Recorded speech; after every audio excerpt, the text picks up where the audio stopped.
Supply and demand zones are zones of aggressive buys and sells. If you can spot these zones accurately in the chart, you become a better trader. A lot of traders are using this particular trading strategy to make the market. And lucky for you, today I will be revealing all the secrets about supply demand, how to spot them calling the chart, how to use them, and the confluences that you must see that will let you know that this particular zone is a accurate supply or demand zone. Before I go right in, please do to like, subscribe, and turn the bell icon. I'll be using this illustration to explain what supply and demand zones are and how to identify them before we go into a chart. Because if you can understand it in these plain illustrations, you should be able to spot the accurately in the chart. The first thing you should know that supply and demand zone works with the direction of the market. You should be able to spot the direction of the market. If we are in a uptrend or bullish trend, we should be looking for demand zones. While if we are in a downtrend or bearish trend, we should be looking for supply zones. Get. So in this example, this is an uptrend as you can see because there is a break of structure at this place to the upside. Get. So demand zones are always seen after consolidation. Remember, there are two types of markets: the bullish market, the bearish market, and the ranging or consolidating market. By consolidation, it means that prices is just ranging at a particular place without what that a specific direction. You get. So demand zones are seen after consolidation. So after consolidation, whenever of there's a break of price from that consolidation either to the upside, you get to see what demand zone. You get the last candle before that break of structure to the upside is that last candle in the case the demand zone. While for a bearish market, it is still the same thing. After consolidation to other consolidation, in the last candle before that bearish move to the downside indicates what? Indicates the supply zone. Yet that last one indicates the supply zone. So for this particular illustration I see right here, this is a candle. Then there is this consolidation around this way before this big structure to the upside.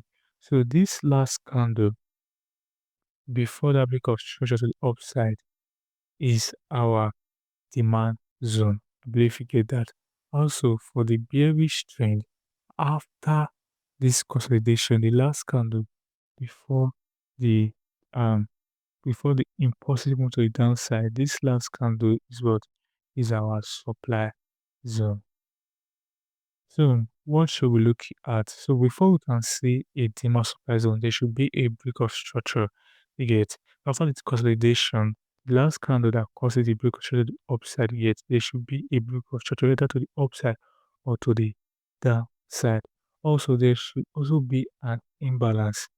Imbalance simply means gaps yet between this candle and another candle. So, for example, in this particular place, this was let's assume this was a candle, yet, and this was the other week of the candle. I'm going to show you guys this in a chart.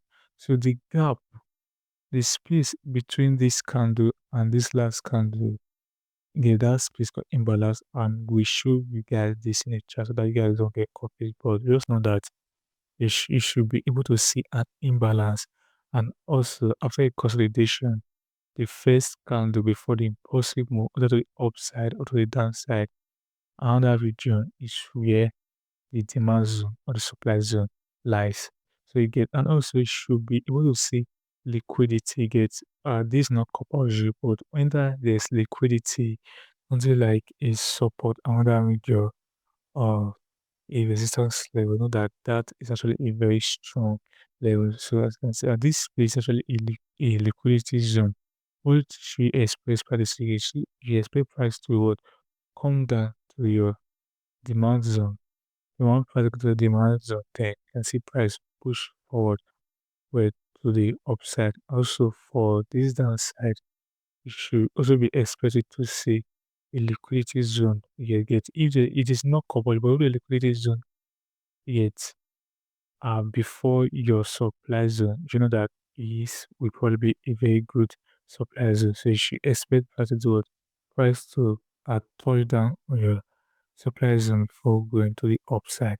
So now I'm going to open charts to clarify this. And that you might probably be confused. But what I want you guys to understand from the illustration is that before you're looking for a supply or demand zone, you should be looking at the last candle after a consolidation, and there should be an imbalance you get, and a supply or demand zone should break structures you get.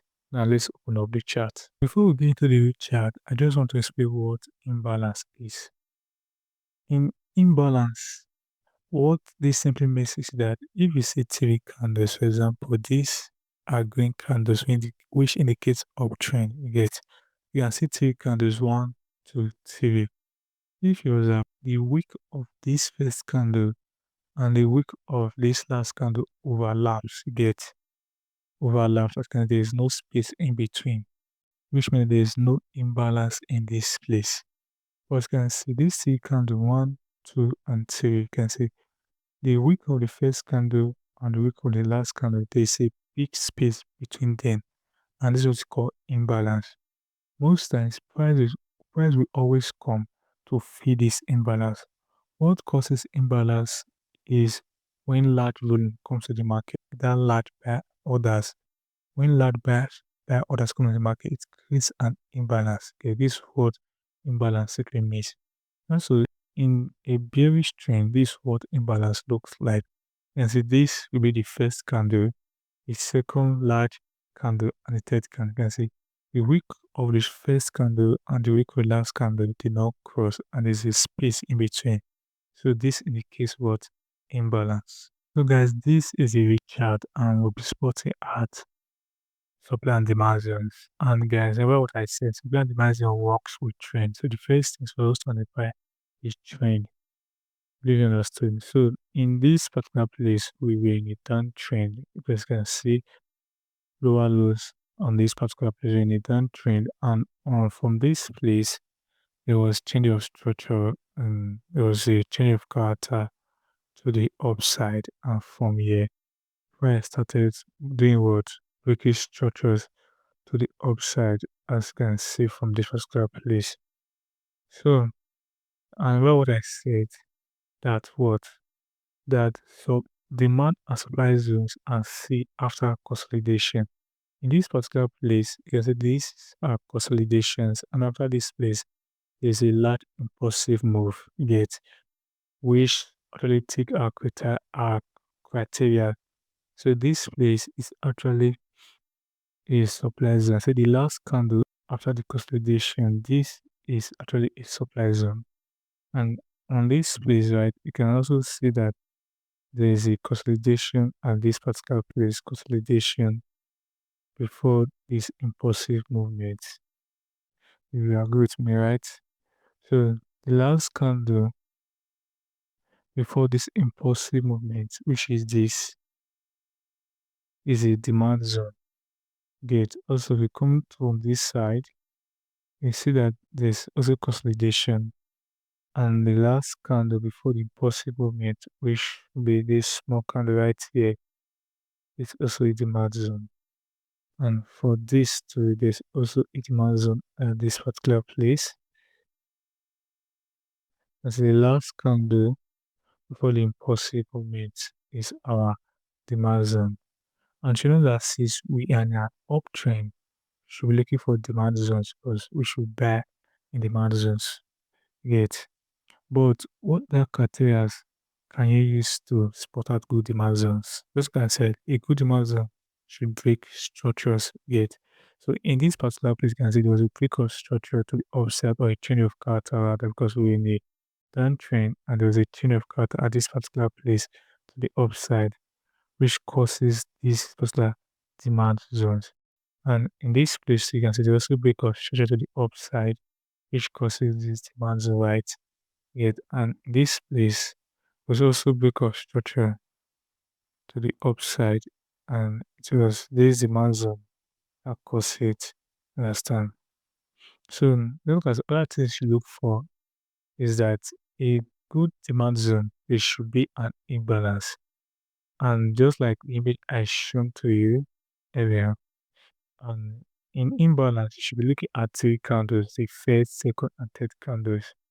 The wick of the first candle and the wick of the last candle, it should be a space in between the hands, and it is that space that is called imbalance. What causes this imbalance is actually large volumes that enter the market. In this first candle, as you can see, the wick of this first candle, which is at this particular place, wick of this first candle and the wick of the last candle, which is this one, there's a tiny space in between them. So it is this space that we call imbalance here. You can see there's an imbalance in this particular candlestick. It's an imbalance because the wick of this and the wick of this, there is a split space in between them. So this space causes what imbalance. We check this supply zone at this place. You can see the wick of this candle and the wick of this candle. There's a space in between there, and this is called imbalance. And if we check this demand zone too, you also observe that the wick of this last candle and the wick of this other candle is a space in between them. And if you check this, the wick of this candle and the wick of this other candle, so a little space in between them, which we call imbalance. And as guys, as you can see, when price crosses in this demand zone, you can see that price is what it chases back into this particular zone before heading backward, upward.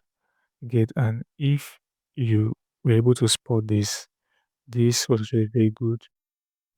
Into people who spot this could make profit off it, and guys, as you can see on this particular chart. You should also know that it is not all demand zone that market respect. Get, but a good demand zone, it should be a break of structure and imbalance. Get, and there should also be liquidity. If there's liquidity close to your demand zone, you should know that that is really very good demand zone. But liquidity simply makes like this particular place. That when there's a trace me in this place, you can see this place. If you are support our results through that, you can see that this particular place right here is actually a good liquidity zone because it has acted as resistance before. Most support resistance trader actually trades zones that have been expected before as other support resistance zone. It is actually a liquidity zone, as you can see. Price has price broke through it and probably come to this particular place. I think this is a 1 hour chart. Yes, we have to wait for price to come to this particular place before you can actually enter into this particular if you want to trade it. And also you should be looking at the most recent supply and demand zones. Get, all these are supply and demand zones, but I think if the one price is going to expect more will be this particular one because there's a liquidity zone before it get. So let's open up another chart. This is also another example of demand zone. I'm going to see right on your screen. Let me zoom it out. We were in an uptrend. I'm just going to see price after this kind of multiple barrel consolidation. You can see there was an impossible met and kind of liquidity zones at this particular place. See price retraces back before heading backward. So guys, this is a method which you can use to identify supply and demand zone. If it was clear, please do let me know that in the comment section. And if you have any other questions, do to ask me. Remember to like, subscribe to the bell icon. I'll see you in my next video. Peace out.